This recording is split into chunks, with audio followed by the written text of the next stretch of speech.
Hey YouTubers, I am finally back with another photography video and finally talking about the Contax rangefinder series, the G1 and the G2.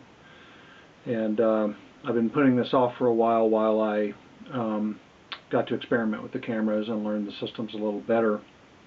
I must admit that I'm no expert on these guys. I've shot a few rolls through both of them. However, there's a lot of things I probably will leave out of this because I haven't memorized the manuals, but I know enough to give you an overview of the two cameras and maybe make some recommendations. First off, what is a Contax G Series camera? The G Series is a fairly highly automated camera with a rangefinder design as opposed to an SLR design. And in terms of automation, the G1 and G2 both have autofocus. They have auto exposure, they have auto film wind, they have auto film rewind. These cameras are considered rangefinder cameras. However, you don't manually focus them. You can pre-focus them, but you really want to use them with their autofocus feature.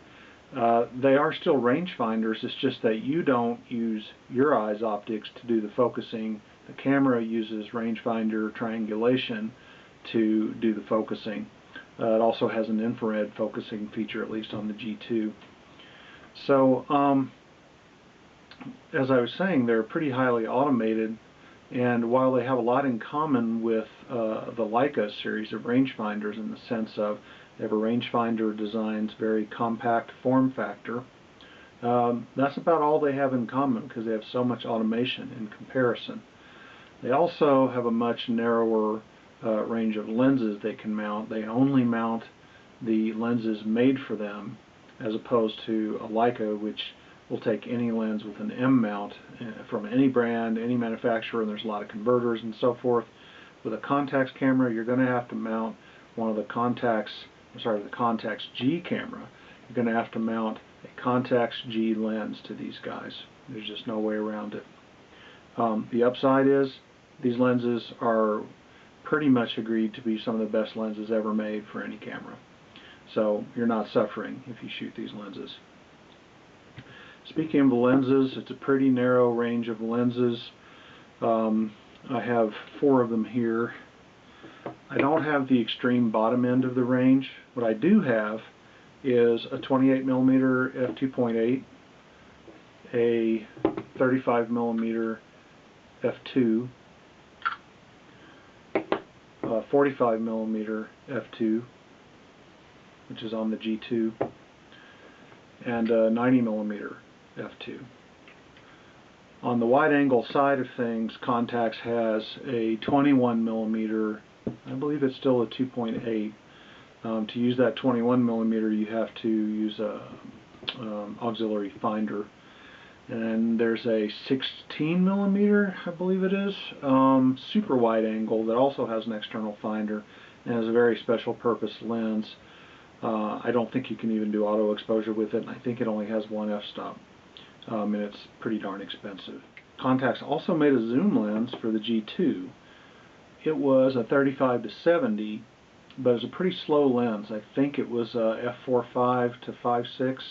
I don't remember exactly. I don't think it had a constant aperture, and even the widest aperture was pretty darn dark, so not all that impressive. And on the 90, I think I said it was an f2. It's really an f2.8. As I mentioned before, the lenses are generally agreed to be some of the best ever made, especially the 45. The 35 is a little less well regarded, but still a great lens. The 28 is awesome.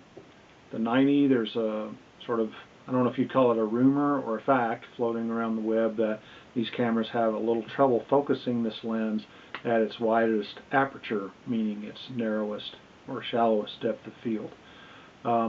I've shot a few shots with this lens and wide open and from medium distances, not super close up, and they seem to focus it just fine. We'll get into focusing a little bit in a moment.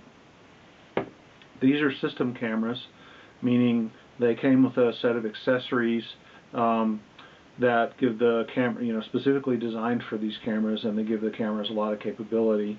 So to talk just a bit about the rest of the system, they have a couple of system flashes for the cameras, a TLA 140 and a TLA 200.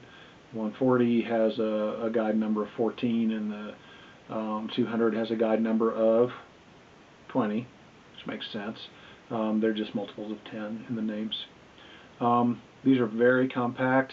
Unfortunately, you can't get any bounce out of them, but they do TTL metering. So you just snap them on and take off. Take your photos. Pretty easy to use.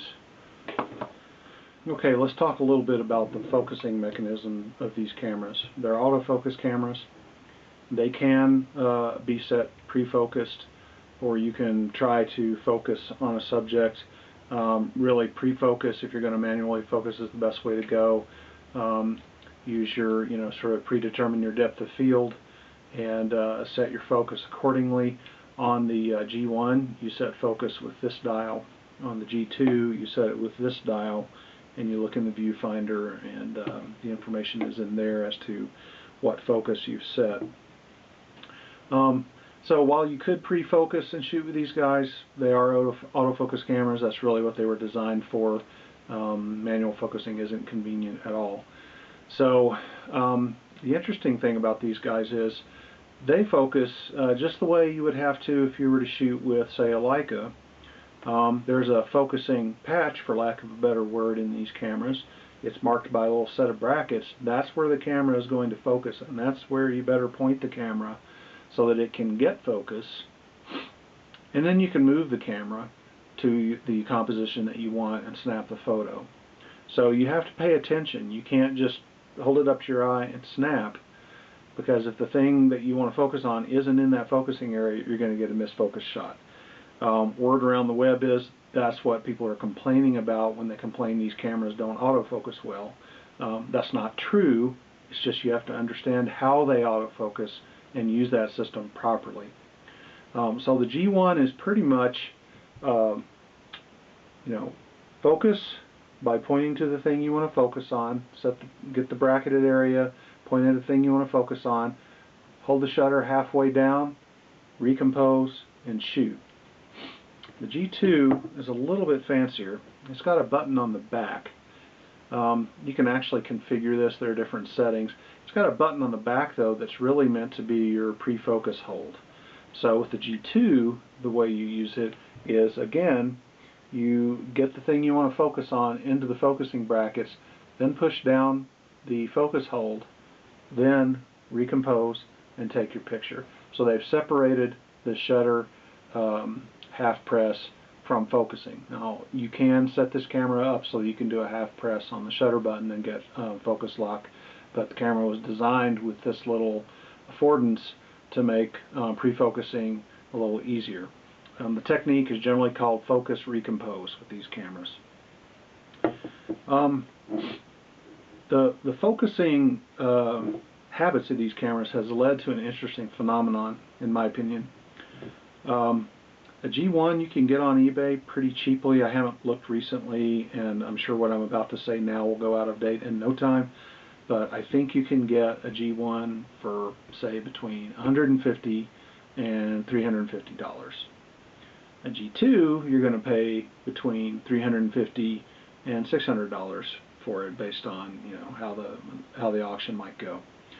So there's a big price difference in these cameras. I think a lot of that is driven by people's what they've read, and they've read that the G1 doesn't focus well and that the G2 focuses better. In my experience with these two cameras, I got the same focusing performance out of both of them. The G1 is actually quite a bit smaller than the G2 and lighter, and I think it actually has a more elegant pre-focus knob. If you want to do manual focus, you can see what your distances are right here on this knob. This is a really nice little camera, and I think it's a bargain in the world of high-end film cameras.